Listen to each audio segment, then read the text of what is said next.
Chez les enfants, par exemple, tu peux en passer 10, ils vont le lire d'une certaine façon, et puis d'un coup, tu as un enfant qui sort du lot et qui sera totalement à côté de tout le monde, mais qui sera d'une justesse terrible. Et tout de suite, c'est une évidence, quoi. Des fois, tu as des très bons comédiens qui vont sur des séries télé ou des rôles qui leur correspondent pas du tout. Ils essayent de le jouer et en fait, ça peut pas fonctionner, en fait, ça leur correspond pas, c'est pas eux. Un acteur type Brad Pitt ou Ryan Gosling, qui sont tellement bons, eux, pour le coup, ils sont parfaits pour tout le rôle. Eux, c'est pas pareil. Je pense qu'ils ont le choix, tu vois, de leur projet. Bien souvent, en fait, en plus, c'est un autre format aux États-Unis. Pour beaucoup, ils écrivent les rôles par rapport aux comédiens. Donc, du coup, ça colle directement. Tarantino, par exemple, je pense qu'il a écrit le dernier film en pensant à Brad Pitt et à Leonardo DiCaprio. C'est exactement ça, parce que du coup, tu vois, ça leur colle tout de suite à la peau.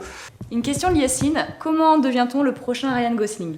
C'est une bonne question, en fait. Je pense qu'il y en a beaucoup qui se la posent et j'aimerais bien avoir la réponse à ça, mais ça va être continuer à faire du casting au taquet, acquérir une expérience et puis avoir un super agent, je pense.